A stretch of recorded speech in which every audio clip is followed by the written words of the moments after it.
Yo, what's good? Welcome to Countercurrents. This is Petey Steele. And Elena Torres coming to you from the quarantine. Well, almost quarantine, right? Yeah, except for us two. Yeah, exactly. All your STU hoes are just whatever. Exactly. This is the COVID-19 episode. Get some entertainment, bitches. Yeah, from the closed draft house. You know you need it. Your fucking Facebook statuses Right. suck.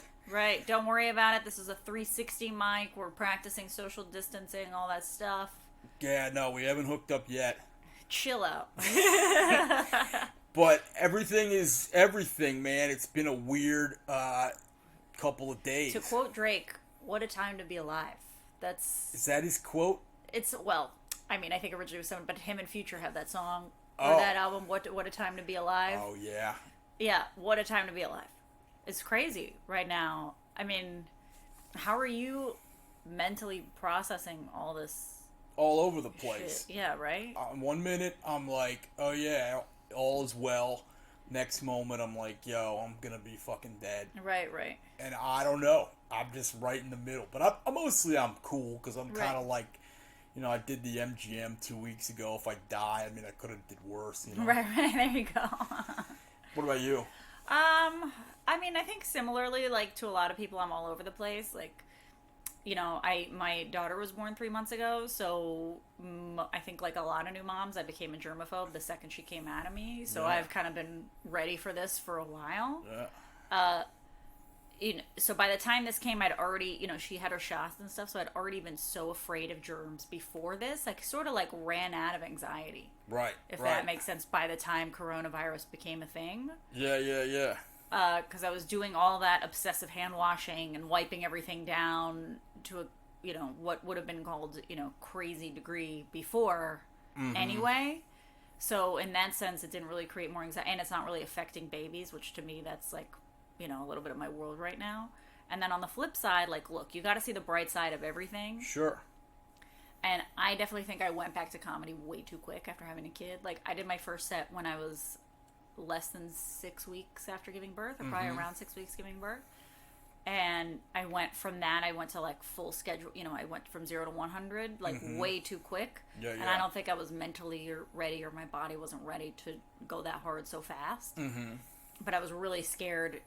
Comedy's a freelance game. It's up to you, right? So I was very afraid of becoming irrelevant. I was really afraid of getting shittier at stand-up, like all of us do. And I really wanted to go back as fast as I could. And there's not, like, any, it's a freelance gig. There's no HR. There's no, maternity leave policy. Right. So this is sort of like an extended maternity leave for me. Yeah. Where I can just sort of chill out, hang out with the baby, write some more jokes, and just sort of get in better shape in every sense of the word before I go back to doing comedy. So in a sense, for me, it came at an okay time. Right. And I know that's a really fucked up way to get there, but there's not that much maternity leave understanding in this world. Not to say that any bookers have been not understanding or anything, because they have, but I think just for me, I pushed myself too hard. Yeah. And this was just sort of forced me Sure. to turn the volume down. Yeah. So I'm not that mad at it. I'm just, more scared for, like, our parents and grandparents and, more older people in our lives, and it's crazy to hear my parents live in Spain, right? So they're, like, totally on quarantine lockdown. That's like the 5th most cases in the world, right? I think less than that. In Europe, they're After the ones China after. and Italy? Yeah, I think it's the third? third. Yeah. Wow. So the only thing open right now in Spain are pharmacies and grocery stores. And people have been asking me, what's that like for them? And I can just tell you, they're so bored. Yeah. They're so I bored. lived there a year. The motherfuckers party till 5 in the morning. My You parents talk were about so culture bored. shock Yeah. when you get back home. Bars closing at 2. You guys Yeah. are fucking pussies. Yeah. Like, what the fuck is Yeah, wrong with my parents America? were really bored. Yeah. I was on FaceTime with them yesterday. They were watching a movie. Plus, they're redoing their house, so half their house they can't even go in. So they're in, like, this little living room, the two of them watching Knives Out, just drinking too much wine. They were, Hey, gotta make the time go by. Right, exactly. Exactly. I'm impressed that you and I can do a quarantine with no alcohol, frankly. Right. Right. I guess, being non-quarantined and doing it's been good practice, but my God, sometimes I sit there and I'm like, how is this gonna last. For now, I'm chill. I think it's kind of good, and based on some of the stuff I've seen on social media, like I got back on Facebook after a year. I saw that. What made you want to do that? You know, I think I just had one fire status that I just wanted to post, and I was like, okay, what the hell? And then I was like, you know what? I could do this and be responsible about it. I think it was a good detox to do, but now it's like, it helps with comedy. I mean, it helps in both writing down things that might get a hit and I can put into stage format later. And it helps with just, you know, staying current, seeing what everybody's talking about. I have to watch these young comics that are like coming up and just see what the subject matter they give a fuck about that I'm not touching because I don't care about those issues. But I need to care a little more, so I'm kind of like, all right, you know. Yeah, I'm a big fan of that. I discovered it really late in the game of that, like, app limit thing that you can do on iPhone now. Yeah. You can limit how much time you spend on any app. Huh. So, yeah, so I did that to myself, and it's helped a lot. Like, because I was very addicted to Instagram, and so this stops, and it locks the app. Huh. For you can get back on it if you need to, but it locks it so much so that you don't get notifications or anything. So you're on it a certain amount of day, and as soon as you hit that, oh, that's good. it stops it for you. So that's been really helpful for me. I don't know if you want it, like, so you don't get too deep in. Yeah. I'll consider it if I start getting those screen time reports and it's more than, like, you know, 5 hours a day. Yeah. I was getting those screen time reports and I was like, Jesus, I need to chill. Yeah. But I got bored of just Instagram. Instagram's great because I got the pictures and everything. Yeah. But then I'm like, maybe this would have worked better just on its own as a status. Yeah. I mean, Facebook and Twitter have that in common where you can do just the status, but I think as a user, Instagram is 10 times more addicting because it has like all that visual all stuff. Those hot women. And Instagram is like, you know, it's further from reality, so it makes things look a lot and hot women. Yeah. Or whatever. I'm clowning. But kind of. But that's Facebook, all they send to me is like, you know, hot white chicks and then fucking like hip hop stuff. Yeah. That's me. Like if you talk to Randolph, when I told him, I was like, yeah, that sounds correct. Yeah. He was like, you know, for me, it's all just fitness videos. Right. Okay. Right. For me, it's a lot of fashion stuff and comedy stuff and whatever.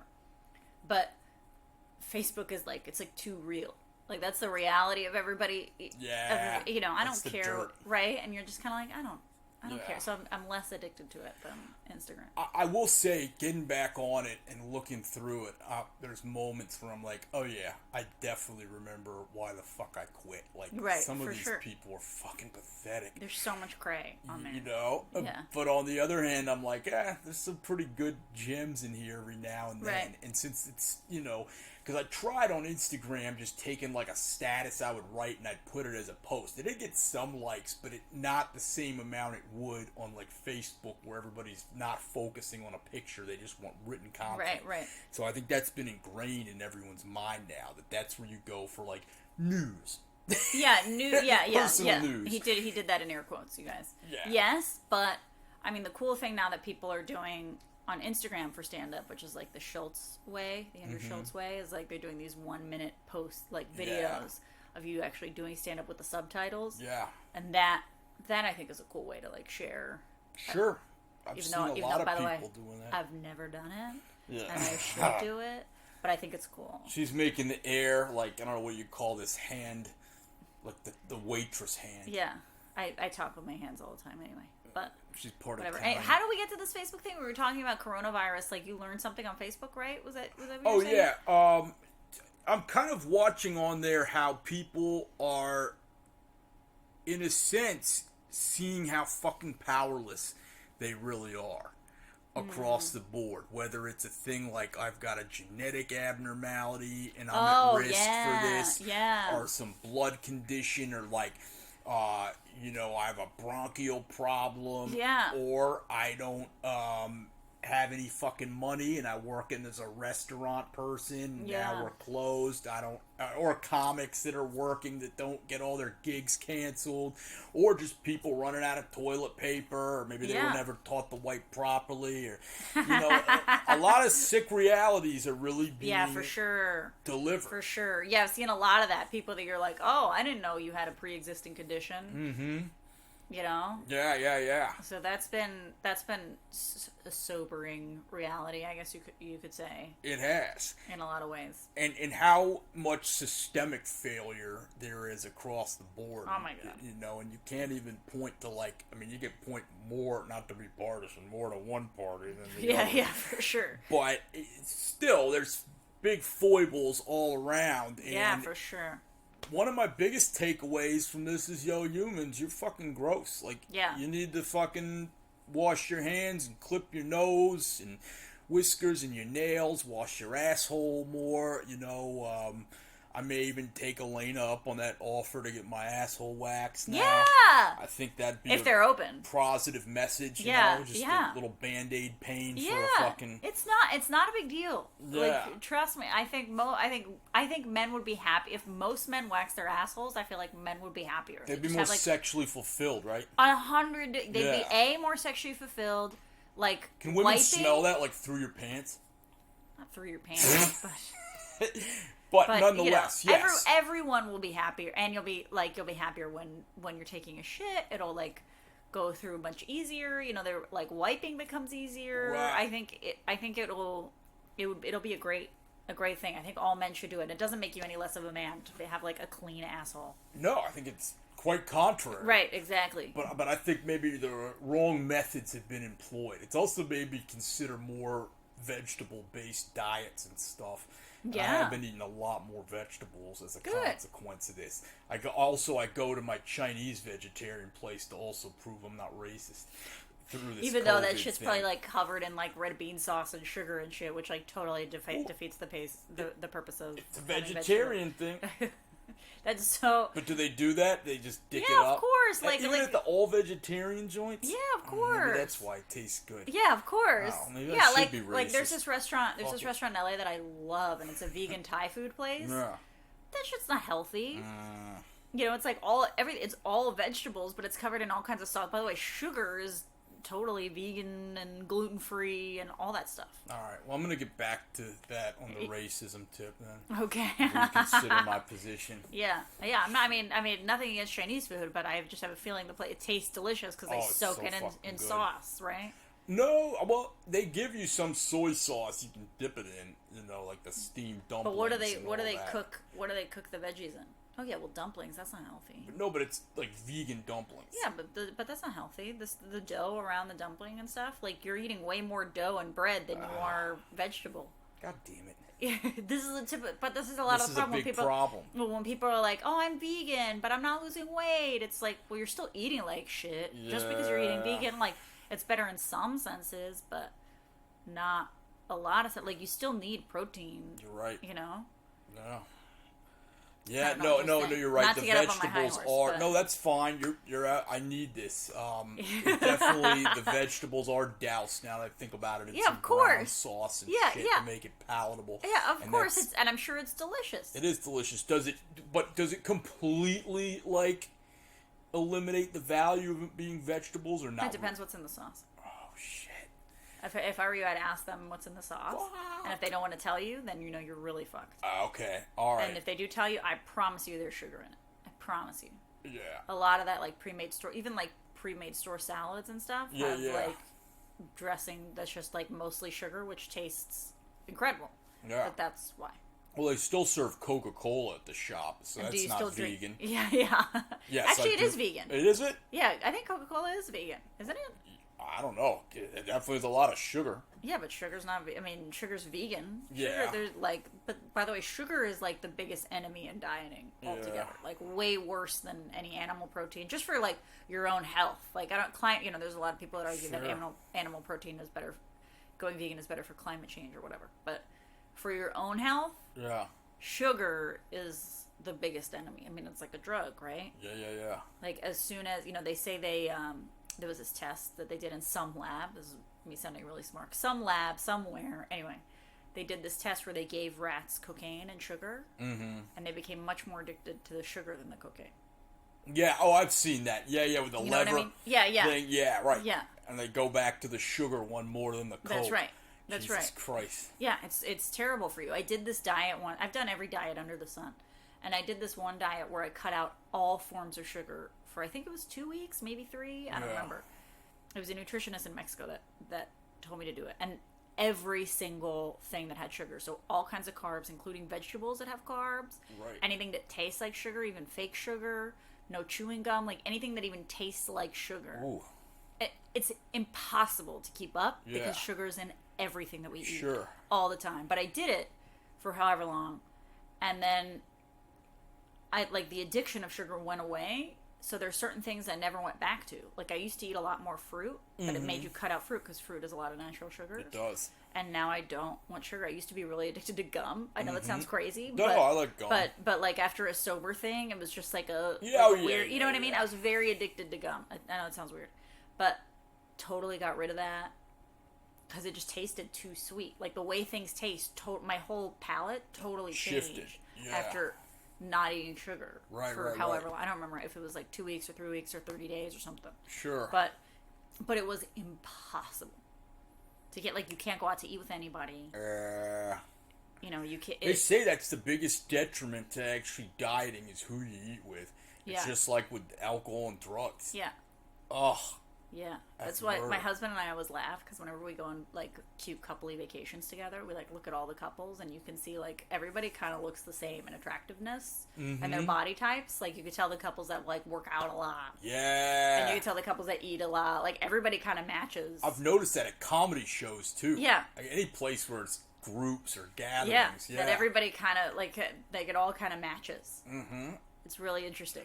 You know, it's funny because you see that meme every now and again that'll be like, you are the average of the 5 people you hang out with the most. And Right. it's like, okay, find 5 people who think you're a total loser and see if they'll let you in. Yeah, you yeah, can yeah. improve, you know? Yeah, exactly. That my husband's really big on that. Like, you are who you hang out with. Yeah. Show me your Yep. friends, I'll show you your future. Do you believe in that? To an extent, yes, I do. Mm-hmm. I definitely think whoever you're associating with has to, like, respect your boundaries at all times. And I think that Yeah. if they do that, that's cool. But then if you're not doing the things they're doing and you're kind of hanging around, they're going to get sick of you.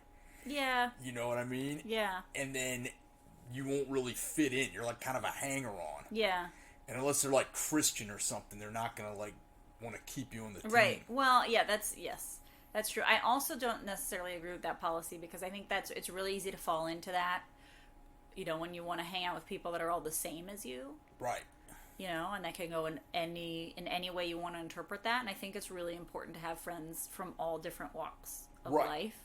Because I think growing up, I went to international school, so there were kids like from all over the world and whose parents were in all kinds of different sort of like economic situations. Because a lot Sure. of people were like diplomat kids, you know, where diplomats that, you know, they pay for everything once they get to school, but you know they go back to their home countries and it's totally different. You had like the kids whose parents were like the heads of Sony, you know, of Sony Latin America, and you had all kind, you know, it was a really like diverse group of people. Right. And I think that's benefited me for my whole life. So I think that it's really important to have friends from all different walks of life because it helps you understand the world at large from a more grounded place, I think. Yeah, no, I agree with that. I think, though, that, like, I mean, I've been a guy for many years that always had a lot of friends from different walks, but it wasn't like whole cliques. It was like maybe 1 or 2 people of each one of those groups. Right. And and that's great if you want to meet up, you have a lunch or whatever, you go to a museum or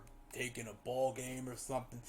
But I noticed when, like, it's like, they're like, oh yeah, me and some people are coming out to get a drink, come meet up with us or something like that. You go and you automatically feel like kind of like an outsider, you know? And when they're with their, like, day ones or whatever, Right. they're kind of, like, not all of them, and not in every case, but there's definitely some kind of, like, standoffishness, or Totally. they kind of feel like they're being infringed upon or whatever by this outsider. You know, so I think that like, those are kind of more like acquaintances. Yeah, I mean, that's true. That's fair. But I also think, like, with that philosophy, there's that, but also it's easy, like, this is, I mean, my husband and I talk about this all the time, where, like, and I see this in the U.S. a lot, where people will sort of, like, forget the people they grew up with and stuff over time because, we're in different places or whatever. Right. But, I don't know, relationships, even, like, marriage, I think friendships are a lot like marriages, right? Where, like, there are bad years. Like, some of the people, I'm really close still with a lot of the people that I grew up with. And some of them, there have been years where I'm like, she's fucking crazy right now for a while. Yeah. Or, and we're just in two totally different spots. But we managed to find some commonality at some point, and then later on, you're, like, so thankful that you kept that friendship years later because they grew out of whatever crazy bullshit phase totally they were in, right? Totally. I was talking to a friend just like that this morning. I hadn't talked to in some years. Right. And I was in his wedding and everything. Oh, really? Yeah, about 8 years ago, and he's now divorced. And I didn't even know about it until I, just DM'd his wife. Like, I saw her one night on Messenger, and I was like, oh, I wonder what they're up to. Like, I was referring to them as there.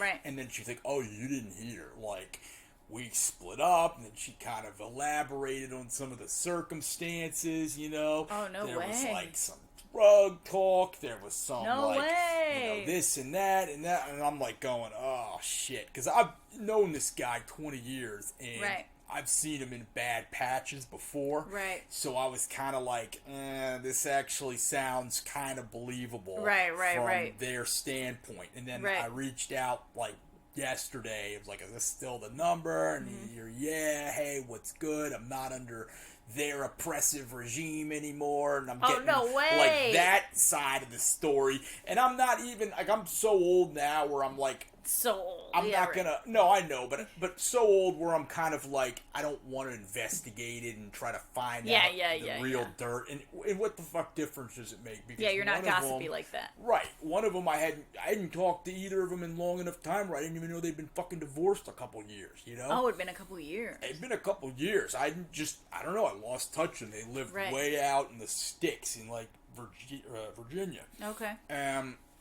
For a while, I'd been going over there, and then, I don't know, my comedy kind of got bigger and more involved and everything, and I just lost sight or lost touch with them. Right. And then, holy shit, I get this bomb, and I'm like, ooh, I kind of want to figure this out, but then I'm like, I don't know, Right.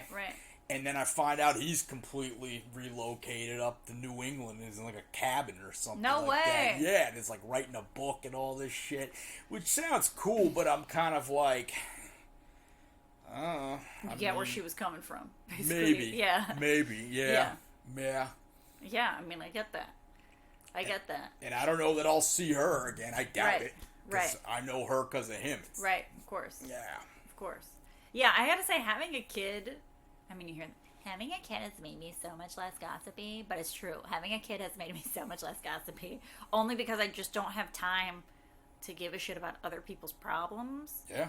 Like, all of a sudden, like, I don't have a second. Like, I've had people tell me all kinds of shit in the past 3 months, and, like, usually I always tell, like, anything gossipy at all, I always tell my husband and, like, want to gossip with him about it. But I forgot, because there's, like, I'm just trying to, keep my head above water, like, raising the kid and doing comedy and all this stuff, that I forget. Like, I just don't have time to be interested in other people's bullshit. People's stuff. Yeah, sure. I just don't. Sure. I've been, like, the best, most genuine, I'm at my most genuine self, only because I'm too fucking busy. Yeah, you're too good. Yeah, right. You walked in here in a fucking pink pea coat. And oh, yeah. Here we go. Oh, yeah. I love this thing. That's nice. A bunch of Care Bears had to die. Les bisounours. To make it happen. Shout out to Zara for my cool coat. Zara, listen to Countercurrents. Hand me some more merch and I'll shout you out. Yeah, why not? Right? Why not? Because we don't have shows to plug this week. We don't have anything. Maybe next week either. I for sure not. I think. What do you think? What do you think let's we're take gonna odds. Yeah. I think the world will be up and running again by tax day, by the end of tax season. That April soon? 15th. April 15th? Yeah. Actually, I think that's probably about right because it's like March. It's like March 15th. So like 30 days. Month. Yeah, I think that's right. Yeah. I think that's right. 30 I days still max wanna the end of believe April. in America enough to where we can handle a pandemic in 30 They days. gotta get those tests out. Yeah. I believe in America if they can get those tests out. Like if they get tests and they can start testing people and actually know what the fuck is going on, then yeah. Yeah. They gotta create more ICU beds. Yeah, exactly. Exactly. We need more nurses. Yeah. And more cordoned areas of the hospital. So I read today, and who knows if this is just being bandied around on Facebook, but apparently it was from an epidemiologist who said that there's something like 46,500 ICU beds in the United States. And a worst case scenario is 2.9 million people get infected at some point with the need of several weeks of ICU care. 2.9 million Yeah. that need to be in the ICU. Yeah. Fuck me. That's the worst case. The best case is like 200,000. So nonetheless, it's still It's going to be somewhere in between 1/5 that. of that. So the whole idea of this flatten the curve is just so that, you know, the people that need it get it fast, and while they're figuring out a vaccine. And a lot of people have recovered it. They've said something 50-some thousand. A lot of people are recovering. Yeah. I have a friend who's an ER doctor in New York, and she's just saying like only come here if you're really sick, because I guess she's getting a lot of people in. And she was like, if you're really really fucked up, come in. But if not, stay your ass stay home. at home. We just don't have room and we don't have the capacity. Right. Which is scary to think about, because you want to feel taken care of, and you're like, what? You know, they kind of tell you that when you're giving birth too, like, okay, only get the epidural when you're really fucked up, and you're like, Yeah. you feel fucked up the whole time, but then there's a moment where you're like, oh, now I'm really fucked up, but it's hard to know when that is. That's right. And here's the other thing. If you're not really fucked up, but kind of fucked up, then you elect to stay home. Is it going to blow over on its own? That's right. Yeah, but you don't know. I don't know. There's not good enough information out there. So, I don't know. I mean, I've had my doubts about the healthcare system in this country a lot. I mean, frankly, like, having lived in other countries for a lot of my adult life and young life, I feel like, you know, there's a lot missing here from healthcare. And it's really easy for you to get abandoned in the system. So I would say, like, just be in control of your own health, I think, is the best sort of, like, advice to... Yeah, it's really made me, like, look at libertarian philosophies again. And I'm not saying that I value them over something more democratic, because I am more democratic. But just the fact that, you know, when something like this breaks out, you got to have stuff in your own tank to fucking get over the hump. Kind of. Like, the government's not going to save your ass. Kind of. I mean, yeah, that is very libertarian, but that's how I feel. Yeah. I don't know. I can't avoid this impulse that I've got. No, I think a lot of people feel the same way. Mm-hmm. A lot of people. Meeting the road. Right, and I saw an interview on CNN with a guy who has coronavirus in Georgia, and he said he went to the hospital because he was feeling really shitty, and they did a flu test, and it came out negative. And so they sent him home, and they were like, you know, do the same stuff. You know, they told him to do what you're supposed to do when you get the flu. And he was like, and then a day later, he felt so awful. He called the ER again, was like, I feel you guys sent me home to die. And they're like, okay, come in. And then they tested him for corona, and then he tested positive for corona. And then, you know, he was doing his interview from the ICU bed with the oxygen thing. Sure. But, I mean, I think if people come in feeling sick, you got to test them. Yeah. For corona. It shouldn't be this thing that takes days, that only in certain cases they test you, you know. That's what they say they're going to have to do. It's called distributive justice. Right. And where they even get to say who gets to, like, live or die. Fuck. I've heard in Italy, people over 80 now are getting the fucking shaft, and they're just like, all right. Really? Yeah. Jesus. Who knows how valid that headline or that article was, but I couldn't help but notice it and be like, shit. God. Yikes. Yeah, man. It's weird times. Yeah. Weird times. Italians, I hope you all played the MGM. No, I don't mean that. Don't say that. I don't mean that. I want you all to live long and prosper and...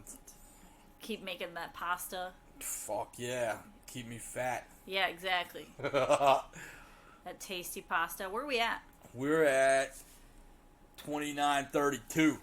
What do you want to do? You want to keep this a half hour, or should we keep going? Let's keep going. All right, let's keep going. Now that we're here, we braved the fucking storm. So they're making you go into work then, right? Making me go into work. I am essential personnel. Wow. Infrastructurally, I could easily do the job teleworking. Now, as annoyed as I am of the fact that we have to go in, I will say that it's only me and like 10 people tops in this office, and most of them are pretty conscientious, I think, about washing their hands and staying within a certain distance of each other. And if any of them gets too fucked up, I think, people gossip enough to be like, yo, send that motherfucker home or something. Right. You know what I'm saying? But other than that, yeah, and that's what my plan is, and that's where it's kind of a boon that comedy is off, in the sense that it's a psychic load that's been removed from my mind. Yeah. Where I'm just going to keep it real linear. I'm basically going to be like, all right, I get up, go to work, come home, write, or whatever, and do it again for however many weeks until this blows over. Yeah, I'm kind of in the same, like, I work from home anyway, and everything I do is sort of comedy related anyway. So, I'm just taking advantage a little bit of this time that I have, even though the one thing that aren't canceled is exercise classes are still all going. So I've been going to those just because for my mental health. Yeah, less people are there, but I went to yoga on Friday. Wow. And there were 6 people in the class, so we got to like really spread out. No one was near each other, but it was still going. Orange Theory is still going and full. I'll be damned. They're wiping everything down Both all the time. my gyms are closed. Really? Yeah, Georgetown. First of all, the university shut the classes and everything. Oh, yeah, that's it's right. all online now. Right. And the gym is closed. And then additionally, Earth Treks, my climbing place. Oh, yeah. That's all closed, too. Oh, really? They kept them open for a little bit, but yesterday we got the email. They're going to prorate the month and everything. That was like my trapeze spot. My trapeze spot was like, oh, we're going to keep it open. We're going to be extra careful on Friday. And then yesterday was like, no, we're not. But still, like, all the workouts I've been doing, because I can't go back to trapeze yet, but which is Orange Theory and my yoga, they're open. Wow. Well, I hope I'm sure they have the best intentions. I hope it works out for them. Look, I take big walks, and I've read somewhere, too, that's the best thing to do right now. Yeah. Is just to be outside and... Yeah, I took my daughter out on a really long walk the other day, because it was so nice on Friday. So gorgeous. And so I took her out in the stroller for a long walk. I took her to the park.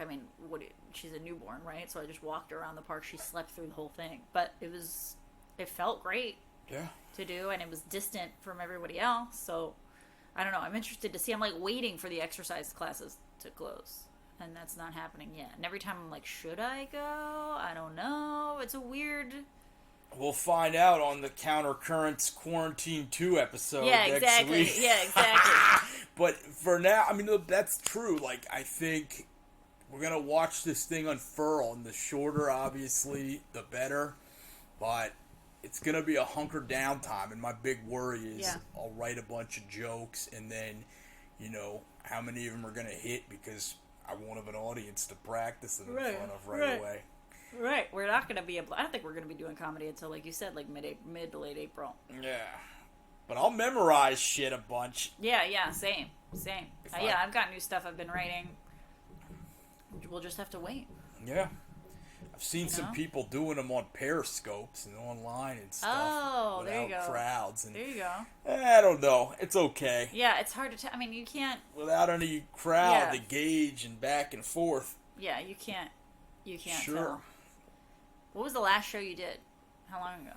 Let's see. So, I think it was Ragtime on Wednesday night. This Wednesday. This past Wednesday, yeah. And all those are shut now, too. Yeah, exactly. Everything's done. Yeah, see, I didn't do anything until last Saturday because I forgot to sign up for some spots this week because this is my issue. Like, I went back too quickly and my brain hasn't been able. So I had stuff. I was going to do comedy Thursday, Friday, Saturday, and Sunday. I had shows. And so I took Monday through Wednesday off. Mm-hmm. And then by Thursday everything was done. Wow. So I haven't done comedy in like a week. Mm. Yeah, it's real. Break the pen out. It's real. Yeah, exactly. See, even if you're not going to practice it, you at least got to keep the mental thing going. Exactly. It's also crazy. Like I've got a couple friends I have a friend who gave birth this morning, and friends who are due in the next 2 weeks, and it's just like, what's it like? And they're like, I guess it's kind of normal. They said the hospitals are crowded, but I can't imagine like having your baby being born. Yeah. Doing all this. That better be a special quarantined. Right? NICU right? Or not NICU, because that's well, I read in London, because I keep checking, like, do babies get coronavirus? And I read in London that a newborn was born with coronavirus because the mom had it. Right, yeah, and then they were questioning whether it happened in the womb or if it was during birth. Yeah. It's so crazy. Yeah, it is crazy. What a time to be alive.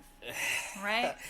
I still think that was probably W.C. Fields. Probably. I mean, you're probably right, but I'm just as far as recent things. Yeah. Are you a Drake hater? Yeah, he's a new rapper. Yeah, kind of. Of course. Yeah. That makes sense. Yeah. I like Drake. I like a couple new rappers, but they're all old. Like they've been doing it, but then they fucking just like the Griselda gang. Oh. In the last year or two is when they really took the popping. Right. And they're the best. Right. I don't know. There's some new people I like. I heard Childish Gambino dropped a new record today. He's very talented. I respect him. Okay. Oh, okay. I'll take that. Yeah. He's very talented. I respect him. Okay. Yeah. It's never gonna be my cup of tea because I'm a clunky ass Oldsmobile of a rapper. But right. But you respect it. Yes. I'll take that. Freddie Gibbs is newer, but he's old too, as a person. Pusha T didn't become like the big... Pusha T is super old, isn't he? Like he's my age. Oh, really? I thought he was older. I thought he was maybe even. Yeah, I think he's like 42 actually. Yeah. I was gonna say. I thought he was like in his mid-40s. And he lives in the area. He was posting up a picture. He's got some mansion, I think, in like Bethesda or something that. Yeah, he's some kind of a private partnership with some restaurant on H Street or some kind of thing like that. Yeah. I didn't know that. I haven't gotten to see him out yet or anything, but yeah. I love Pusha T. Oh, he's the greatest alive right now. Yeah. Him and Jay-Z need to do the album like Jay Electronica and Jay-Z just released that thing this weekend. Did you hear any of that? Did you? Yeah, it was good. It didn't I guess it satiated it for my appetite for what the hype was because Jay Electronica hadn't dropped anything and people were waiting on it for like 15 years. Right. Jay-Z stole the show, I think, with even less lyrics than Jay Electronica. He just knew how to trim the fat better from years of practice, and that really, stuck with me in terms of like your comedy act. You repeat a bunch of things a lot of times, and you get the jokes just picture perfect. Right. Whereas you can write all the bars you want and have all this stuff on deck, but if it's just if it's shit. Yeah. And I wouldn't say it was shit, but it wasn't what it could have been, I think. Right. Yeah. That's an interesting approach. Like, what do you prefer with doing the same jokes again and again and having them really well done, or just writing new shit all the time? Like, I have an issue where I just write new, because I get so over my old material. Yeah. But then I don't have enough material all the time. And I have an issue where I, never write, but then I have the bomb things that I've done to perfection. So if, maybe you and I were to, team up somehow. Yeah, that's exactly. Team our approaches and congeal. Exactly. And I just wrote a little more. It can be... Rick Rubin has a thing like that. I read in this Tools of Titans book, Tim Ferriss's thing, where they asked him what his process or how he'll build an artist that gets writer's block, and he'll say, when I have an artist that gets writer's block, I'll say, I want you to write one line of a song. That's all you have to do, right there. And then usually, once they got the one line, it sparked enough thought to where they'll go to the next and the next and the next and all that. Yeah. Interesting. Interesting. I'll have to read that. I really like Rick Rubin. Oh, who doesn't? He's like one of the best producers of all hip hop and of music, frankly. Yeah, I was gonna say not just of hip hop, of so many things. Yeah. Yeah. Take that sound, Run DMC and LL and the Beastie Boys and Public Enemy and all Def Jam. Didn't he produce Red Hot Chili Peppers for a very long Slayer, time too? Yeah, all of them. Yep. God, I used to love Red Hot Chili Peppers so much. Yeah. Blood Sugar Sex Magic is their greatest in my opinion. I agree. Yeah. The others I can enjoy it. I just love it. In high school I loved them so much. And then, they kind of fell off. But I don't want to talk shit. Because, I'm sure they listen to this podcast. Dude, they're all on top of it. Right, Frusciante, all of them. Yeah, it's true. All right. Yeah, so I think we, pedaled through this one. We're hitting the wane of creativity. Yeah, exactly. And we're going to come back next week. You should be here. Yeah. And join in. We would give away free tickets if there were any shows to give them for. Yeah, I'm sorry we don't have shows, so we have no free tickets to give you, but we're here to give you a little break from the quarantine, from while you're teleworking. If you want to listen to some podcasts, we'll be here. We aren't gonna leave you. Even if we gotta call in, we'll be here. Let's party. All right. Thanks for listening, everybody. Peace.